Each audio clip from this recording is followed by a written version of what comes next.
territory. So this is really designed to show you what the discussions that I've had around Europe. Certainly not a sales presentation, just a compilation of slides from conferences and white papers and studies on discovery tools. I'm sure your local salespeople will be happy to talk about things like relevance ranking and content, because this webinar is not going to do such a thing.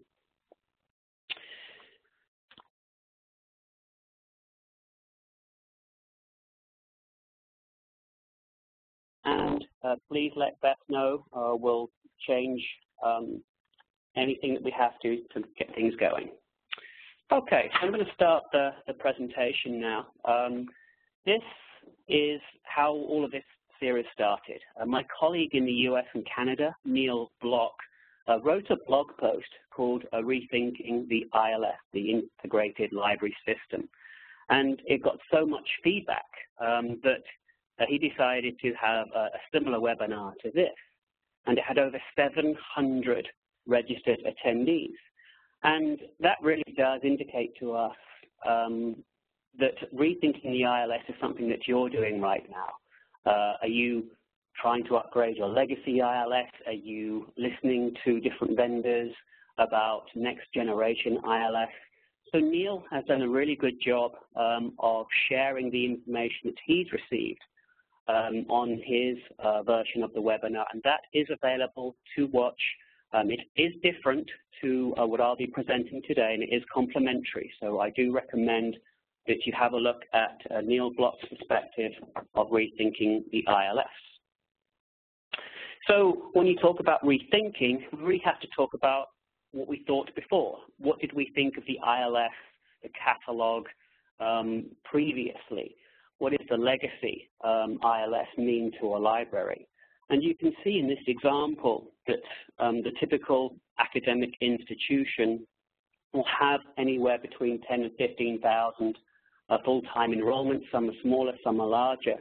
But if you take this kind of average, this typical example, you will see that the library, the catalog, contains a lot of books, a lot of print serials. There's a lot of circulation going on. The databases are all kind of separate silos. They're all part of that search and retrieval experience in this separate environment. And where has it shifted? What is happening now in the library dynamic?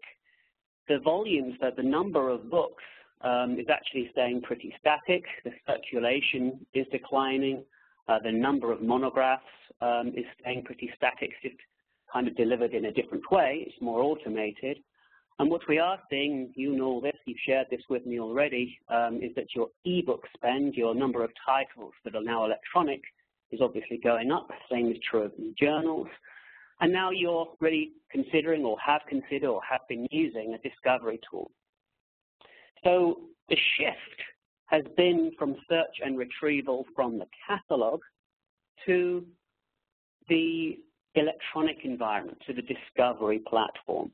So this new reality means new workflow for you and a new technology focus.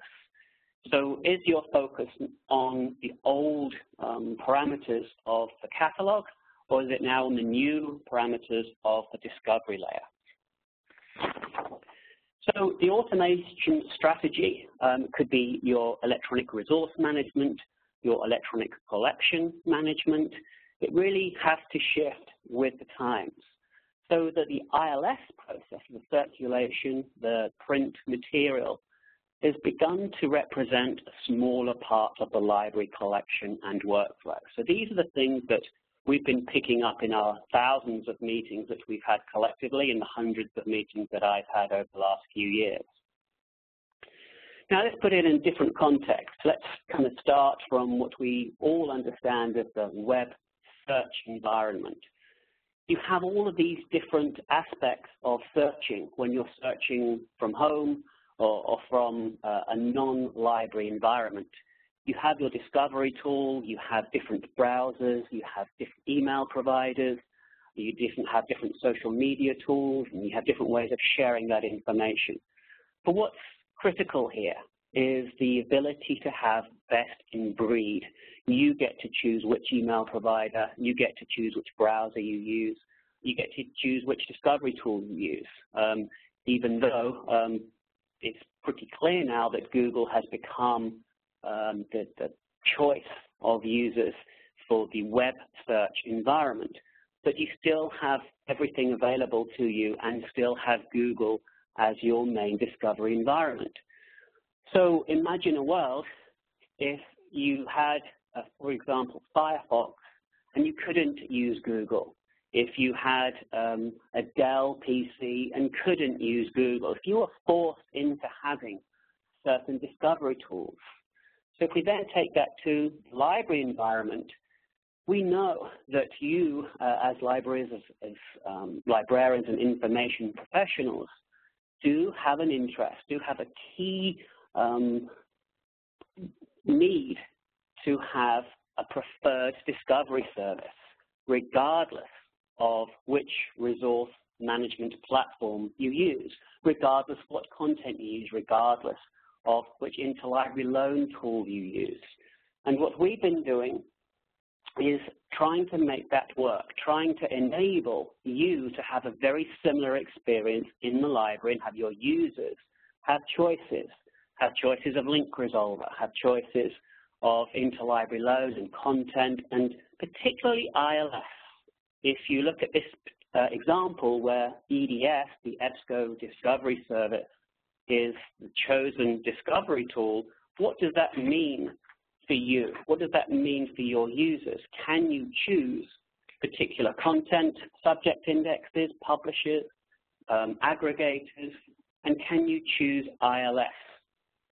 So going back to the white paper here, this is from NISA, this is from the National Information Standards Organization, that are really focused on choice, that are focused on open discovery. So I share this white paper to try and get to this point. You must have choice as you do in the web search environment. That's how you get to best in breed. And best in breed is always going to be the best solution for consumers. So it's important that you recognize that as the innovation team, we've worked very hard with those ILS vendors. We've worked very hard with the publishers to enable you to get to a point where you have choice. And that's one of the reasons that discovery, that the EDS piece of the EBSCO portfolio has become so successful. We have full contractual partnerships with almost all the ILS partners in Europe. There's really only one that is in our dynamic that isn't fully integrated from contractual agreements. And the same is true of publishers. We've signed thousands upon thousands of publishers based in Europe with European content, with non-English language content, and really have been working on the development of linking with all the major link resolvers, the learning management tool providers. So it's really important when you're talking and thinking about the next generation ILS is to make sure that you have access to all these different components of the library search experience. So if you put ILS at the center of your decision making, if you're not rethinking the automation strategy and the catalog is still the number one piece, then you'll lose a lot of those components that are linking to the next generation discovery tools. It's increasingly clear that an ILS provider is aggressively advocating the old view of putting the ILS at the center of the decision-making process. And as you can see with the things that are grayed out, that does come at the expense of the researcher.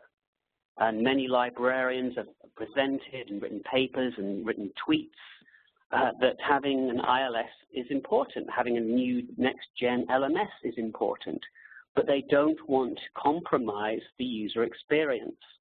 And we have over 8,200 libraries selecting EDS as the discovery experience.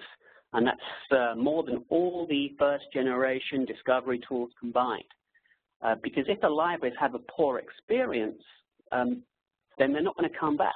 They're not going to feel that the library is where they go for their search experience. And there won't be a library just a place where there's content that just doesn't get used.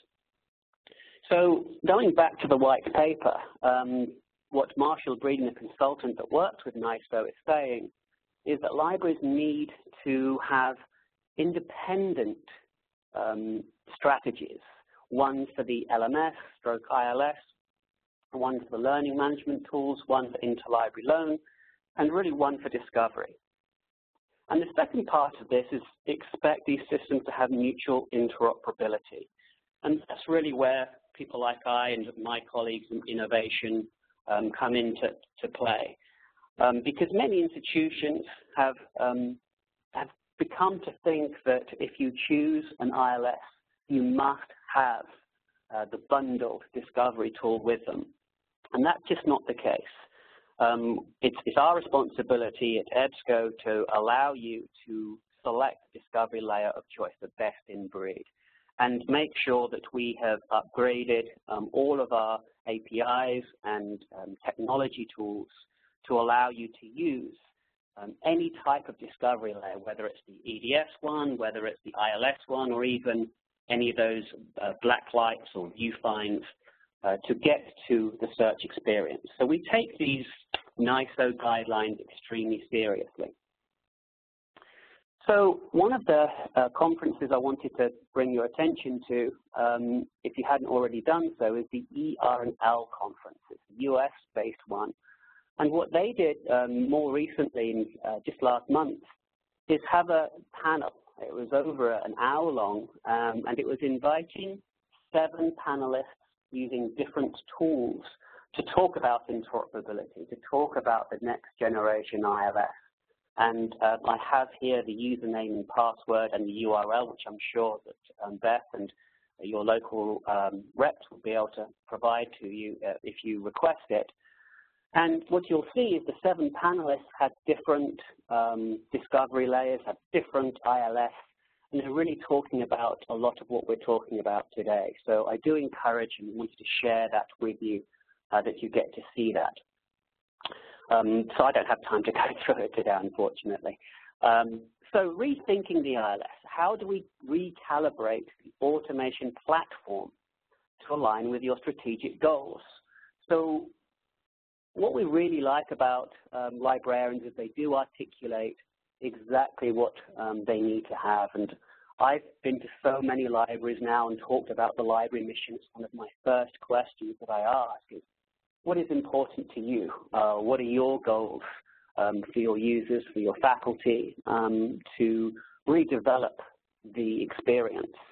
And this is a presentation that was given, again, this is a different NISO environment. This is a presentation given in January to discuss the Open Discovery Initiative, to discuss some of the things that we can all be doing to innovate our products to give you a better experience. And one of the librarians that presented was talking about their missions of the library. And goal number 1 was to promote a superior user experience.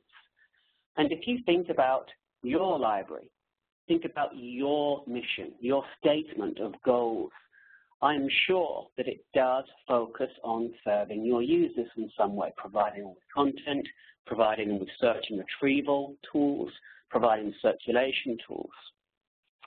And as a part of the mission statement, I'm sure there's also a value proposition of the library. And it's probably tied to the end user's experience with the library and its resources. If you survey your users, whether it's faculty or students or even guest access, it's probably, did you find what you're looking for? Did you want to come back to the library because you had a positive experience? So we can put this into the equation that the success of the mission goals is really being identified by the success of those users. And this is how Don Gilstrap at the NISO ODI presentation articulated it. User experiences is related to customer loyalty, showcasing the value of the library, creating happy repeat customers. So this is all not news to you. This is stuff that we discuss all the time. I like this quote too. Focus on the user and all else will follow. And again, if I was talking to you face to face, we'd have a little joke about who you think said that. And most of you would say it's Google. Yes, this is one of the top 10 missions of Google, and it's something that they have as part of their philosophy. So if we rethink our automation strategy towards user success and measure outcomes through user research, then we come to a different strategy when it comes to technology. We've improved upon the Google experience in libraries. We share the same ideas of follow the user, but there's lots of things that we have innovated in our discovery layer that Google hasn't been able to do. And we continue to push the boundaries away from just a catalog, just the books, the old print methodology, and are looking to really refocus the user experience to electronic content as well as the print content. And having the ability to talk to these 8,200 institutions using and configuring EDS, along with the user research representatives that we have traveling from site to site, our focus is undoubtedly on discovering what you want, what you think, and how best we can serve you. So here are some slides that the user research team will provide you if you invite them into your institution. And they talk about contextual inquiry. And that really genuinely is, what are you doing to find what you're looking for? Describe your latest research project. And in this environment, the discovery service is increasingly important, far more important than the old legacy Catalogue, OPAC, ILS environment. And it really does help us understand and help you understand how to develop solutions. So what are the findings of hundreds, if not thousands, of different conversations our innovation teams and user research teams are coming up with? So they call it the Magic 6, why and how users study, how they research, in integrating the Googlepedia experience, the single search box with a quick overview of a topic, things like why do students make the turn towards being an informable, in other words, something that really only consumes information and expects information to be relevant. So these are the kind of things that the user research group will work with you in your institution to really understand what your students, what your researchers, what your faculty expects from their search environment. And it helps us improve EDS. It helps us develop and innovate the discovery layer. So we have incorporated the Googlepedia experience to discovery. We have the single search box, but we also have citable sources instead of the Wikipedia source. We don't necessarily integrate that naturally in the same way we would do with the Encyclopedia Britannica or Salem Press or McGill Medical Encyclopedias. And we're really matching those key searches that the user is looking for to give them the overviews. We're looking at the result list. We're making sure that that rich metadata that we've licensed from the European publishers and the full text allows users to make easy, quick decisions to find that full text. We're looking at responsive auto-complete to really filter down the right type of searching from that single search box, and also making sure that we're tweaking relevance ranking as we're going to give more appropriate results. And rather than just tell you, I thought I'd show you. So here are the most popular searches in EDS in a given week. This is actually in September. And as you can see, you've got a lot of 1- and 2-word overview, high-level topic overviews. And so it's our responsibility to anticipate exactly what content is associated with those search terms. As we know, we've got a couple of billion records that would be being searched in our central index, but really that's nothing if we're not able to get the first 5, 6 results exactly what they're looking for. And so that's why the relevance ranking and Googlepedia experience is so important. So let's have a look. Let's type in one of those search terms to see what kind of experience we can provide. This particular one is Ebola virus. And the results that you see here are from research starters, or from aggregated content from journals. And the first results you'll see is that Googlepedia experience. This comes from the Guild Medical Guide. And if you click on that research start, you'll open up and give you a nice high-level overview of the latest information of the Ebola virus. And as you look down the result list, you'll see full-text results that relate to Ebola, using subject headings, using article titles, using the abstract, and so on. What's also interesting is you'll see those green full-text boxes, and that shows that there is full text available. We can make those boxes go red if there is no full text available. We can make them go gray if you want to do interlibrary loan. So those are dynamic, color-coded full text links that would go to allow that student, allow that researcher to know exactly by skimming, scanning the page to see what's available. Let's try a different search and a different profile. This is another one in the top most search, which is time management. And you can see that the results page is slightly different. Yes, there's a research starter at the top, but they've configured this. They've got a different shading to it. The facets are different. You could even have different languages there, of course. And here they've integrated the catalog with real-time availability checking. They've configured those full text links, so you've got actual collections with an icon being shown. But ultimately, Central Index has all of the content that you'd expect, the subject headings, the abstracts, the author keywords. So really, next generation discovery and a very positive experience for the end user. And let's try a different one. Let's try diabetes. Look at this profile. You have a different way of presenting the research data.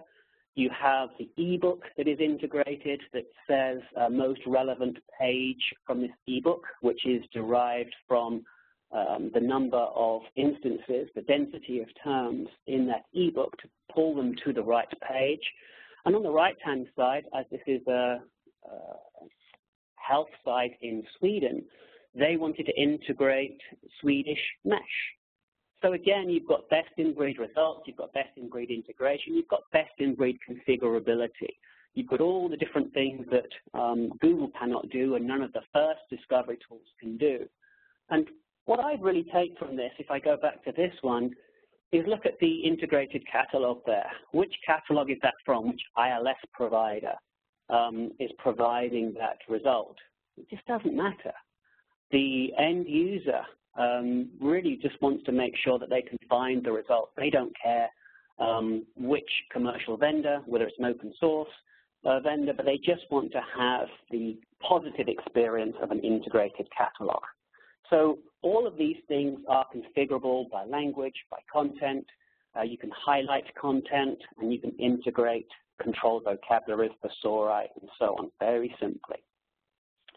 So one of the things that's come up in Europe is language. And we show this app, if you like, this widget with Chinese, just to represent if we can do Chinese, we can do anything. So the user is typing in something in Chinese. And we have a little app here that says, oh, I see you typed in the history of Chinese literature. Would you also like to search the English term history of Chinese literature? Because you're only getting 88 results from the whole of the central index and the institutional repositories and the catalog and so on. So if you actually click on that hyperlink of history of Chinese literature, that will automatically enter a Boolean OR for the English history of Chinese literature, to expand your results to 224,000. So let's put that in the European context, in a non-English language. And I've gone for Hebrew here simply because if we can do Hebrew, we certainly can do the Spanish, the French, the German, and so on. So here is the Hebrew cancer treatment. The app comes up with cancer treatment through the Google Translate module, which we know isn't perfect, but it's certainly got to be one of the best out there right now. I'm sure we can incorporate any others that you recommend. But really, once you click on that cancer treatment hyperlink, again, it will furnish the search query with the Boolean or cancer treatment to expand your search from 67 to 10 million.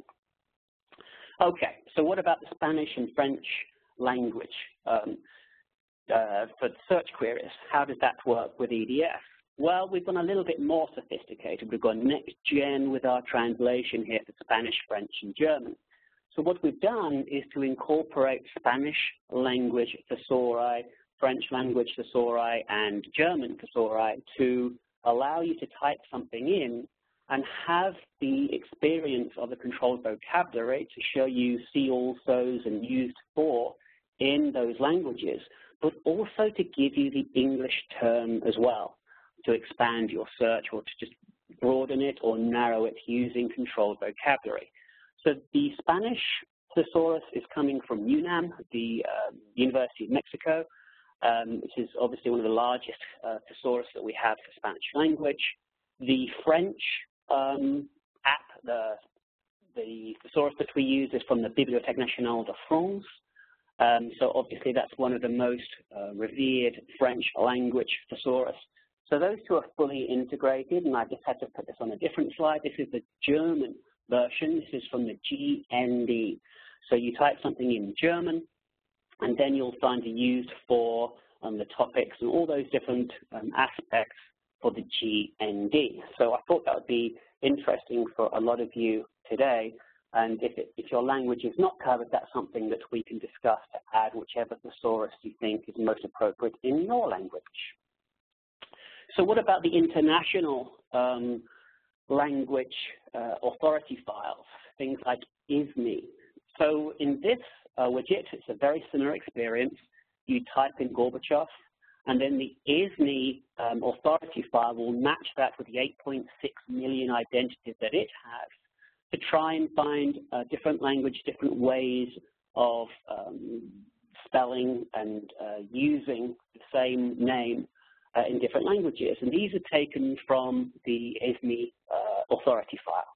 So if you do search all, or if you just select any one of those, it will automatically furnish the search query with those see alsos for that particular name. And the VIAF one, I'm sure people are about to type in, what about the VIAF one? Yes, we have the Virtual International Authority file fully integrated into EDS using this app too. And then I also anticipated you'd say, oh, I saw Swedish mesh. What about the different language mesh that I use? Just let us know if you would like things like your local mesh added to your EBSCO Discovery profile too. So the responsive autocomplete, we've made sure that when you type in a search term, any one of those high-level 1 or 2 words, that you're provided with the popular ways of searching those terms. And most of you have seen this kind of iteration in a discovery tool already. But part of the innovation, part of the things that our customers have been saying to us is, can I also do that for my holdings? Can I really make the ILF, the Catalogue, really fully integrate with a discovery service? And the answer, of course, is yes. So in this example, when you type in 2 terms, death penalty, you will find the knowledge base searching your holdings for any publications or books that cover in the title death penalty. And this is dynamic. This will change as you are searching for different terms and clicking on any of these links. It will remember that when you're typing in management, that you tend to go for a particular management journal. If you're typing in education, you tend to go for an education journal. And so that will be pushed to the top as part of the responsive auto-complete. And another one that has come back from our customers is, I just want to search a particular collection. I don't want to search the whole of the central index for a local collection. So what we've done is created these exact match placards. And in this example in France, we have this search term CAN, which is a collection of content. And rather than search the articles for the word CAN, which obviously is not going to be as relevant, we've given an exact match placard so you can click on CAN and just search within CAN. And on the right-hand side, we've got a different way of presenting that. We have in this example, the site wants a separate silo, if you like, for Web of Science, and so on. And that right-hand environment could have any number of collections, institutional repositories, images, presentations given by faculty. And you can see that the search query box has CAN in it, and it automatically, dynamically will update that search query on the right-hand side too. So those aren't just dumb links to collections. It automatically furnishes the search query with the same one typed into the main search box. Okay, so I can feel, and when I do these presentations face-to-face, this is really where we get to at this point. You accept that the user experience is critical. And if you accept that the user experience is critical, then you kind of by association accept that the best discovery experience is critical. So let's go back to the question about the ILS. Can you still have an effective ILS for the staff that is integrated with the best discovery tool? That's really the question of the day. And this is, as best as we can do on one slide, show the integration tools, show the ability of EDS to serve as one place where the access to the entire collection is provided. And not just access, but integrated dynamic access to all these different components of the library. So the key words here is interoperability, configurability, and content and relevance. And as you've seen, that EDS has become the best in breed thanks to a lot of developments that a lot of you have helped us with. But it's really providing you also with the most options. The open source options for the interface through Viewfind or Blacklight. The options of the ILS. You know, we have full integration with Innovative and OCLC, Qualio-Lay, Koha, Berkeley Dynex, and all of those regional ones within your countries that I personally or the team have been working with in France, in Spain, in Germany, in Holland, and so on, to really try and get the local ILS providers fully integrated with EDS.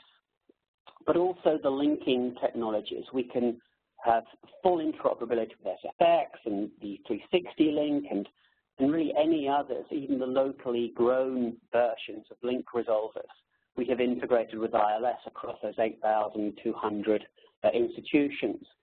And another area that is often forgotten is the reading list software tools, things like Blackboard or Moodle. We've made sure that EDS is fully integrated with those types of learning systems too, and institutional repositories, of course. So as you can see in the top left there, you have those happy library administrators. They have all those tools and bells and whistles that do fully integrate with EDS. And as we've all agreed, it's the happy end users, the happy subject librarians and reference librarians that come from having the most relevant results and the best user experience from the discovery layer. So really rethinking the ILS is identified on this one, to have the ILS fully integrated but have the discovery tool as that main focus. So rather than just claim we can do things, I thought it's more important to show you. So the full contractual ILS partnerships are with Innovative OCLC, 30, Dynex, Koha, Qualio-Lay. I'd also add to that things like Barat and Archimed and so on. And then the other thing that we can do is work with the information professionals and technology professionals in the libraries to have the technical collaboration for that one ILS provider that doesn't have a full contractual agreement. So we do fully integrate Aleph and others, and I'll give you examples. So here are some of the local ones merged with some of those larger commercial vendors. Aztec, I know, is very popular in Europe, Capita in the UK, and so on, Jordan, Turkey, Artemis, France. So we really do focus on local solutions too. So here are some real live examples of how EDS does work with different ILS providers, LMS, next gen, if you like, tools to help you manage the library. So this is OCLC. I'm not starting with one or the other for any reason other than this is how it kind of came up. This is holds and checkouts. You can see on the screen at the top on the bar here that you've got the My Checkouts, the My Holds, the Update My Account. So you have integration not only with the books and the holdings, but you also have the integration of the experience so that the user is, in this case it's Shirley. Shirley is checking out books, they have holds, and she also has saved searches all together in one folder. So full integration of the experience as well as the content. And if you look at the record here, in orange you have My Hold. So Shirley has put this on hold. You have the date parameters, you have where the book is located, and it says it's not available. So real-time availability checking across different collections, full integration. And this is a little clearer version of the same thing. You have the place hold, so this is actually before Shirley made her hold. You can see that this one is available in this engineering library, and you could actually expand that to show other areas where this book may be available by clicking Show More. This is the record level to show you it doesn't matter where you are in the experience, you can still have the full integration with the ILS.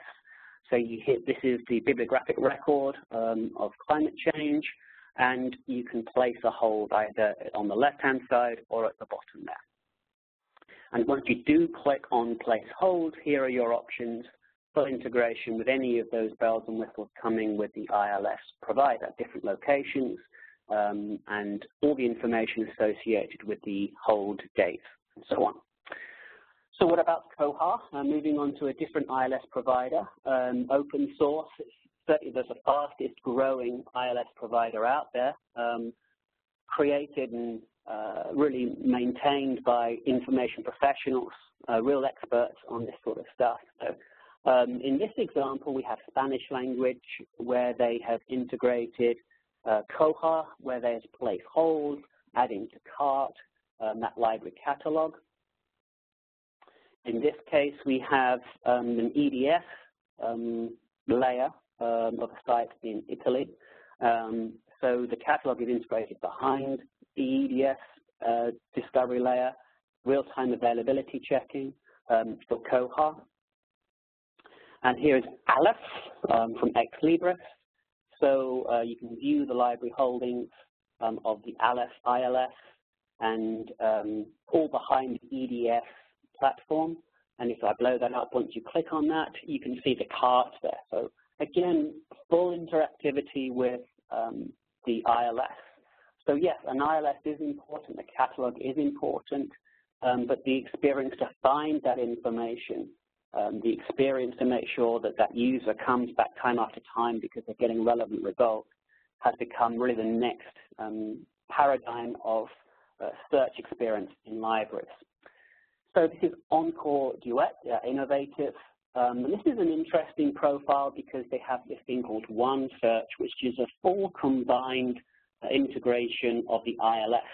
On the left-hand side, you have different combined widgets. So you have catalog widgets, you have EDS widgets, and if they just wanted to search the catalog, there's a separate tab here. But really, they should be able to find everything that they're looking for in the result list of the combined results of EDS and the catalog on Core Duet. So that's EDS as the front-end user experience with the catalog metadata working behind, but you can still have the placeholders and renew items and so on. So what about the ILS as the front-end user experience? So this is where the knowledge base, the central index, is integrated into the catalog platform. So this is 30 Dynex Enterprise. This site has chosen that as kind of a landing page for results. And again, on the left-hand side, you see integrated widgets. In the middle, you see integrated records from the catalog and integrated records from EDS. You can see over 1 million results found because you're integrating both the catalog and the EDS central index.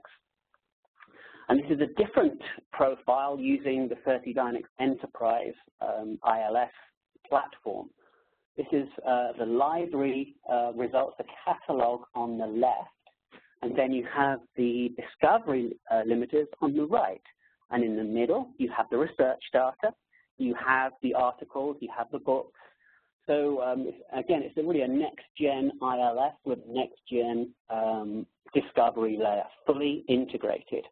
So while discovery is the most important thing, we're not we're making sure that you're not compromising anything with the ILS. This is the Hebrew University of Jerusalem's Aleph and EDS. They have a combined results tab, a library catalog tab, and an articles and more tab. So on the left, and the one that I've highlighted is where the API has the catalog results from Aleph on the left and EDS on the right. And if you click on the library catalog, that's just Aleph. And on the articles and more, it's just EDS, but with the catalog integrated. This is the Blacklight API sitting on top of the catalog and the article results. And as you're gleaning from this, it really doesn't matter what the catalog is. It really doesn't matter which ILS you choose, as long as you're getting the experience of good, relevant results from the discovery layer. This is a very popular one. When I show this they typically say, oh, this is interesting. It's kind of a more bright way of showing catalog combined results and EDS results. So it really is important that you recognize that there really is unlimited options here. And what is also useful is to know there are 8,200 sites that have done this. There are lots of options that you can borrow and get ideas from.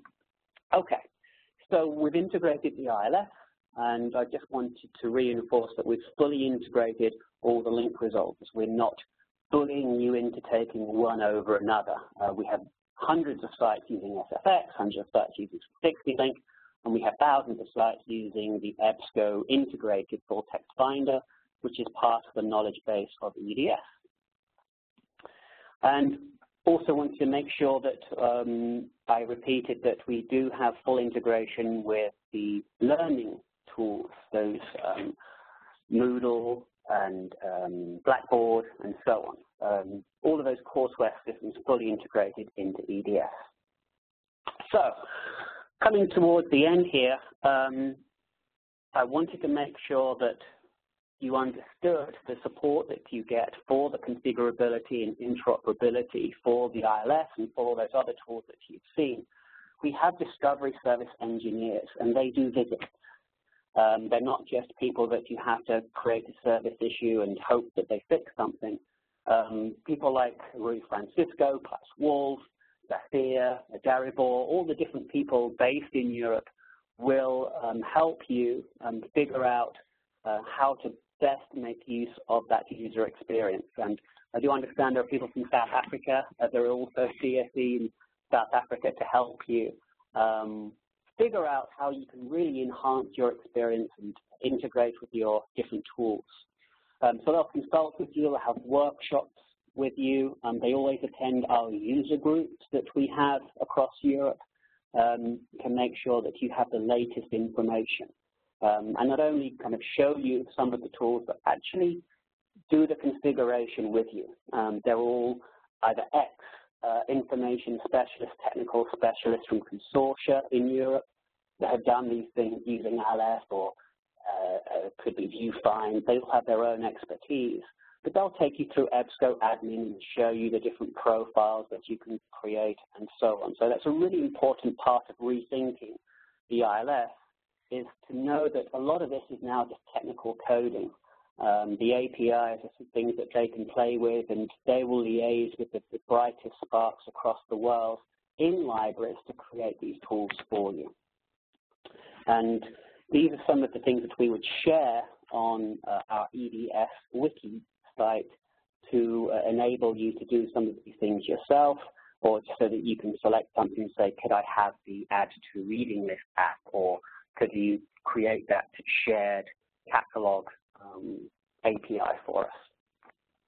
And also to show you some of the other examples of some of the other universities, academic sites across the world, and particularly across Europe, that you can kind of copy and paste and rebuild your own widgets too. So to summarize, our job here is to listen to you, to collaborate with you, to develop the best experience in libraries, and we've been very successful doing that. Almost all of the things that you've seen with our integration come from our customers. So we really kind of have to do a shout out to all the people here for giving us feedback and giving us technology to be able to do these things. So we really are focused on you and your success by investing in those discovery service engineers and developers, and then sharing that with you, making sure that those APIs are freely available. And I wanted to finish off this discussion with librarians messaging. I wanted to share with you another librarian who has been working with NISO, Athena Huppner, who was invited to Europe to do the keynote speech of a Discovery Day. And this is a couple of her slides to show how to evaluate the central index, how to evaluate discovery layers, how to evaluate automation strategy. And one of the things that Athena talks about is the importance of content, the importance of the metadata, and the importance of the future to make sure that all of these things are interoperable. And what she doesn't say in any of her bullets is choose a discovery tool simply because it's free with an ILS.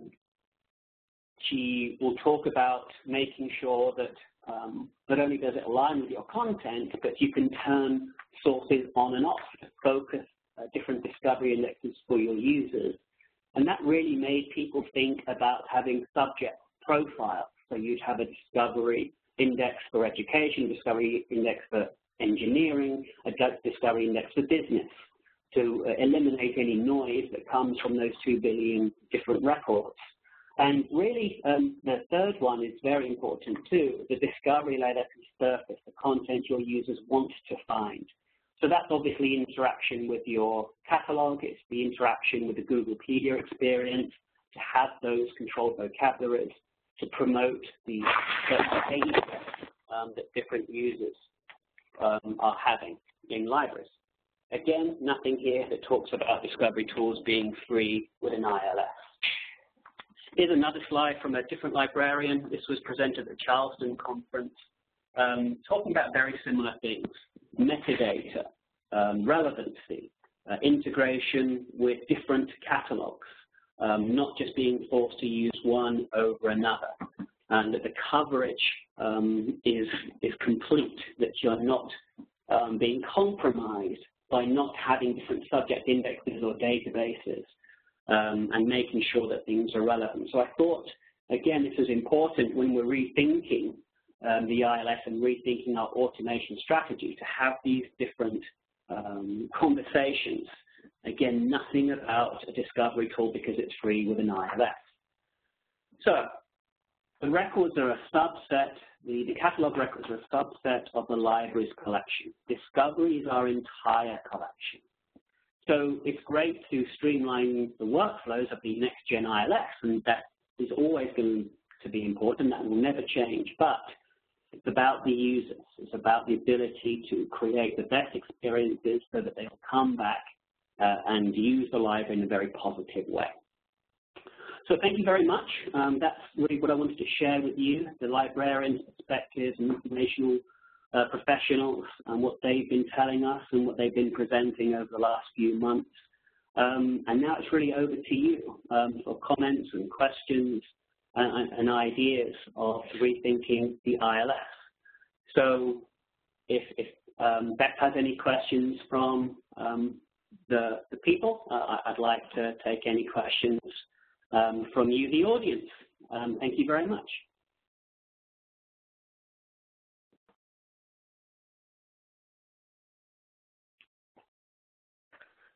Hi there. Excuse me, I just did want to take a moment to apologize for those of you who've had audio issues and to remind you that if you're able to hear me right now, that we are recording this event and we will make it available to you as soon as possible. So